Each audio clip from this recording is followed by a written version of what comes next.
ವೀಕ್ಷಕರ ನಮಸ್ಕಾರ. ಇಂಗ್ಲೆಂಡ್ ವಿರುದ್ಧ ನಡೆದ ಮೊದಲ ಟೆಸ್ಟ್ ಪಂದ್ಯದ ಮೊದಲ ಇನ್ನಿಂಗ್ಸ್ ನಲ್ಲಿ ಟೀಂ ಇಂಡಿಯಾದ ಮೂವರು ಬ್ಯಾಟ್ಸ್ಮನ್ ಗಳಿಂದ ಭರ್ಜರಿ ಶತಕ. ಅಷ್ಟೇ ಅಲ್ಲ, ಎರಡನೇ ಇನ್ನಿಂಗ್ಸ್ ನಲ್ಲಿ ಕೂಡ ಇಬ್ಬರು ಆಟಗಾರರಿಂದ ಅತ್ಯುತ್ತಮ ಶತಕ ಬಂತು. ಟೀಂ ಇಂಡಿಯಾ ಬಹುತೇಕ ಇಂಗ್ಲೆಂಡ್ ವಿರುದ್ಧ ನಡೆಯುತ್ತಿರುವ ಮೊದಲ ಟೆಸ್ಟ್ ಪಂದ್ಯದಲ್ಲಿ ಗೆಲುವು ಸಾಧಿಸಲಿದೆ ಅಂತ ಬಹುತೇಕ ಕ್ರಿಕೆಟ್ ಅಭಿಮಾನಿಗಳು ಒಂದು ನಿರೀಕ್ಷೆಯನ್ನು ಇಟ್ಟುಕೊಂಡಿದ್ರು. ಗೆಲುವು ಗ್ಯಾರಂಟಿ ನಮಗೆ ಅಂತಾನೆ ನಿರೀಕ್ಷೆ ಇಟ್ಕೊಂಡಿದ್ರು. ಯಾಕಂದ್ರೆ ಮೊದಲ ಇನ್ನಿಂಗ್ಸ್ ನಲ್ಲಿ 3 ಶತಕ, ಎರಡನೇ ಇನ್ನಿಂಗ್ಸ್ ನಲ್ಲಿ 2 ಶತಕ.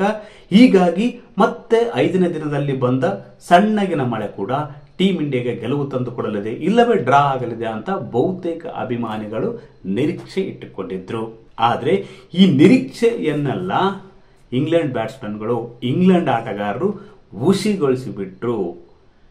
ಸೋಲಬೇಕಾಗಿದ್ದ ಅಥವಾ ಡ್ರಾಗೊಳ್ಳಬೇಕಾಗಿದ್ದ ಮೊದಲ ಟೆಸ್ಟ್ ಪಂದ್ಯದಲ್ಲಿ ಇಂಗ್ಲೆಂಡ್ ಆಟಗಾರರ ಅದ್ಭುತ ಜೊತೆ ಆಟ ಆಡುವ ಮೂಲಕ ಟೀಂ ಇಂಡಿಯಾ ಬೌಲರ್ಗಳ ವೀಕ್ನೆಸ್ ಅನ್ನು ಲಾಭ ಪಡೆದುಕೊಂಡು ಇಂಗ್ಲೆಂಡ್ ತಂಡ ಸಚಿನ್ ತೆಂಡೂಲ್ಕರ್ ಮತ್ತು ಜಿಮ್ಮಿ ಆಂಡರ್ಸನ್ ಟೆಸ್ಟ್ ಶ್ರೇಣಿಯ ಮೊದಲ ಪಂದ್ಯದಲ್ಲಿ ಒಂದು ಅಮೋಘ ಗೆಲುವು ಸಾಧಿಸಿತು.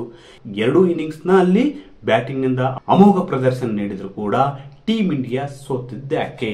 ವೀಕ್ಷಕರೇ, ಟೀಂ ಇಂಡಿಯಾ ಮೊದಲ ಟೆಸ್ಟ್ ಪಂದ್ಯದಲ್ಲಿ ಸೋಲುವುದಕ್ಕೆ ಪ್ರಮುಖವಾಗಿ 2ರಿಂದ 3 ಕಾರಣಗಳಿವೆ. ಒಂದು ನೋಡಿ, ಮೊದಲ ಟೆಸ್ಟ್ ನ ಮೊದಲ ಇನ್ನಿಂಗ್ಸ್ ನಲ್ಲಿ 3 ಆಟಗಾರರು ಭರ್ಜರಿ ಶತಕ ಬಾರಿಸಿದ್ರು. ಬಹುತೇಕ ಟೀಂ ಇಂಡಿಯಾ ಗೆಲುವು ಸಾಧಿಸುತ್ತಾ ಅಂತಾನೆ ಭಾವಿಸಲಾಗುತ್ತೆ. ಯಾಕಂದ್ರೆ ಮೊದಲ ಟೆಸ್ಟ್ ನ ಮೊದಲ ಇನ್ನಿಂಗ್ಸ್ ನಲ್ಲಿ ಯಾವುದೇ ತಂಡವಿರಲಿ 3 ಆಟಗಾರರು ಸೆಂಚುರಿ ಹೊಡೆದಿದ್ದಾರೆ ಅಂದ್ರೆ ಅದು ಬಿಗ್ ಸ್ಕೋರ್ ಆಗುತ್ತೆ. ಆದ್ರೆ ಟೀಂ ಇಂಡಿಯಾ ಮೊದಲ ಇನ್ನಿಂಗ್ಸ್ ನಲ್ಲಿ ಗಳಿಸಿದ್ದು 471 ರನ್. 3 ಆಟ ಗಳಿಸಿದ್ರು ಕೂಡ ಇತರ ಆಟಗಾರರ ವೈಫಲ್ಯದಿಂದಾಗಿ ದೊಡ್ಡ ಮಟ್ಟದ ಮೊತ್ತವನ್ನು ಗಳಿಸುವಲ್ಲಿ ಟೀಂ ಇಂಡಿಯಾ ವಿಫಲವಾಯಿತು. ಇದು ಮೊದಲೇ ಕಾರಣ.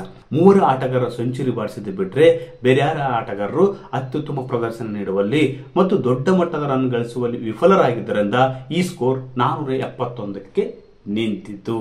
ಅದೇ ರೀತಿ ಸೋಲಿಗೆ 2ನೇ ಕಾರಣ ಏನಪ್ಪಾ ಅಂದ್ರೆ, 2ನೇ ಇನ್ನಿಂಗ್ಸ್ ನಲ್ಲಿ ಟೀಂ ಇಂಡಿಯಾದ ಕಳಪೆ ಫೀಲ್ಡಿಂಗ್ ಮತ್ತು ಕಳಪೆ ಬೌಲಿಂಗ್ ನಿಂದಾಗಿ ಈ ಮೊದಲ ಪಂದ್ಯವನ್ನು ಇಂಗ್ಲೆಂಡ್ಗೆ ಬಿಟ್ಟು ಕೊಡಬೇಕಾಗಿತ್ತು. ಯಾಕಂದ್ರೆ ಒಂದು ಹಂತದಲ್ಲಿ ಇಂಗ್ಲೆಂಡ್ ತಂಡ ಗೆಲ್ಲುವ ಪರಿಸ್ಥಿತಿಯಲ್ಲಿ ಇರಲಿಲ್ಲ. 65 ರನ್ಗೆ 4 ವಿಕೆಟ್ ಕಳೆದುಕೊಂಡು ವಿಲ ಒದ್ದಾಡ್ತಿತ್ತು. ಇನ್ನೇನು ಟೀಂ ಇಂಡಿಯಾ ಗೆಲುವು ಸಾಧಿಸುತ್ತೆ ಅಂತ ಕೂಡ ಎಲ್ಲೋ ಒಂದ್ ಕಡೆ ಅಭಿಮಾನಿಗಳು ನಂಬಿಕೆಯನ್ನು ಇಟ್ಟುಕೊಂಡಿದ್ರು. ಆ ನಂಬಿಕೆಯನ್ನು ವಿಫಲಗೊಳಿಸಿದ್ದು ಬೆನ್ ಡೆಕೆಟ್ ಮತ್ತು ಜಾಕ್ ಕ್ರೌಲಿ. ಈ ಇಬ್ಬರು ಆಟಗಾರರು 188 ರನ್ಗಳ ಜೊತೆ ಆಟ ಆಡುವ ಮೂಲಕ ಭಾರತೀಯರ ಕನಸು, ಟೀಂ ಇಂಡಿಯಾದ ಕನಸನ್ನು ನುಚ್ಚು ನೂರು ಮಾಡಿದ್ರು. ಈ ಜೋಡಿಯನ್ನು ಬೇಗನೆ ಔಟ್ ಮಾಡುವುದಕ್ಕೆ ಸಾಧ್ಯವಾಗಲಿಲ್ಲ. ಮತ್ತೆ ಈ ಜೋಡಿಯನ್ನು ಬೇರ್ಪಡಿಸುವುದಕ್ಕೆ ಬೌಲರ್ಗಳು ಶ್ರಮ ಪಟ್ಟರು ಕೂಡ ವಿಫಲವಾಗಲಿಲ್ಲ. ಯಾಕಂದ್ರೆ ಈ ಜೋಡಿಗಳು ಕ್ಯಾಚ್ ನೀಡಿದ್ರು ಕೂಡ ಟೀಂ ಇಂಡಿಯಾ ಆಟಗಾರರು ಕ್ಯಾಚ್ ಕೈ ಚೆಲ್ಲಿದ್ದರಿಂದ ಜೀವದಾನ ನೀಡಿದ್ರು. ಈ ಜೀವದಾನದ ಫಲವಾಗಿ ಟೀಂ ಇಂಡಿಯಾ ಬಹುತೇಕ ಸೋಲನ್ನು ಅನುಭವಿಸಲು ಕಾರಣವಾಯಿತು. ಆದರೆ ಮೊದಲ ಟೆಸ್ಟ್ ಪಂದ್ಯದಲ್ಲಿ ಟೀಂ ಇಂಡಿಯಾದ ಫೀಲ್ಡಿಂಗ್ ಏನೋ ಅತ್ಯುತ್ತಮವಾಗಿರಲಿಲ್ಲ. ಕ್ಯಾಚ್ ಬಿಟ್ಟಿರುವುದು ಮತ್ತು ಕಳಪೆ ಫೀಲ್ಡಿಂಗ್ ನಾಗಿ ರನ್ ಬಿಟ್ಟುಕೊಟ್ಟಿರುವುದು ಕೂಡ ಇದು ಸೋಲಿಗೆ ಕಾರಣವಂತಾನೆ ಹೇಳ್ಬೋದು. ಇನ್ನೂ ಒಂದು ಪ್ರಮುಖ ಕಾರಣವೇನಪ್ಪಾ ಅಂದ್ರೆ, ಟೀಂ ಇಂಡಿಯಾದ ಇಬ್ಬರು ಆಟಗಾರರು 2ನೇ ಇನ್ನಿಂಗ್ಸ್ ನಲ್ಲಿ ಭರ್ಜರಿ ಶತಕ ಬಾರಿಸಿದ್ರು. 2ನೇ ಇನ್ನಿಂಗ್ಸ್ ನಲ್ಲಿ ಕೂಡ ಒಂದು ಉತ್ತಮ ರನ್ ಗಳಿಸಿ ಇಂಗ್ಲೆಂಡ್ ತಂಡಕ್ಕೆ 400 ಚಿಲ್ಲರ ರನ್ಗಳ ಒಂದು ಟಾರ್ಗೆಟ್ ಅನ್ನು ನೀಡ್ತಾರೆ. ಅದಕ್ಕಿಂತ ಹೆಚ್ಚಿನದನ್ನು ಟಾರ್ಗೆಟ್ ನೀಡ್ತಾರೆ.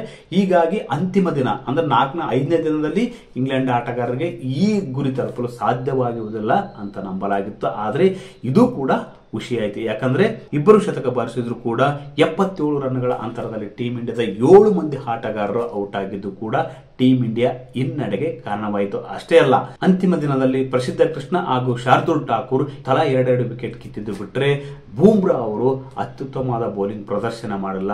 ಅವರ ನಿಸ್ತೇಜ ಬೌಲಿಂಗ್ಗೆ ಟೀಂ ಇಂಡಿಯಾಕ್ಕೆ ಹಿನ್ನಡೆ ಆಯಿತು ಅಂತ ಹೇಳ್ಬೋದು. ಅವರ ಕಳಪೆ ಬೌಲಿಂಗ್ ನಿಂದಾಗಿ ಅದು ಇಂಗ್ಲೆಂಡ್ ತಂಡಕ್ಕೆ ವರದಾನವಾಗಿ ಕೂಡ ಮಾರ್ಪಟ್ಟಿದೆ. ಯಾಕಂದ್ರೆ ಇದೇ ಬೂಮ್ರಾ ಮೊದಲ ಇನ್ನಿಂಗ್ಸ್ ನಲ್ಲಿ 5 ವಿಕೆಟ್ ಕಿತ್ತಿ ಇಂಗ್ಲೆಂಡ್ಗರ ಚಳಿ ಬಿಡಿಸಿದ್ರು. ಆದ್ರೆ 2ನೇ ಇನ್ನಿಂಗ್ಸ್ ನಲ್ಲಿ ಅವರ ಕೈ ಚಳಕ ನಡೆಯಲಿಲ್ಲ. ಹೀಗಾಗಿ ಟೀಂ ಇಂಡಿಯಾದ ಹಿನ್ನಡೆಗೆ ಮತ್ತು ಟೀಂ ಇಂಡಿಯಾದ ಸೋಲಿಗೆ ಪ್ರಮುಖ ಕಾರಣವಂತ ಹೇಳ್ಬೋದು. ಯಾಕಂದ್ರೆ ಇನ್ನೂ 4 ಟೆಸ್ಟ್ ಪಂದ್ಯಗಳಿವೆ.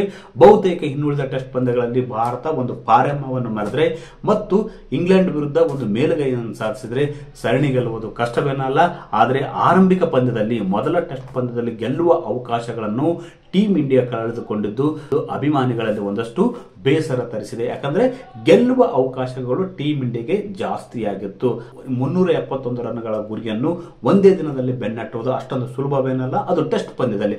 ಇಂತಹ ಒಂದು ಅವಕಾಶವನ್ನು ಟೀಂ ಇಂಡಿಯಾ ಆಟಗಾರರು ಬಳಸಿಕೊಳ್ಳಬೇಕಾಗಿತ್ತು. ಆದರೆ ಕಳಪೆ ಫೀಲ್ಡಿಂಗ್, ಕ್ಯಾಚ್ಗಳನ್ನು ಕೈ ಚೆಲ್ಲಿದ್ದು. ಅದೇ ರೀತಿ ಒಂದು ಕಳಪೆವಾದ ಬೌಲಿಂಗ್ ನಿಂದಾಗಿ ಮೊದಲ ಟೆಸ್ಟ್ ಪಂದ್ಯದಲ್ಲಿ ಟೀಂ ಇಂಡಿಯಾ ಸೋತಿದೆ ಅಂತ ಹೇಳ್ಬೋದು.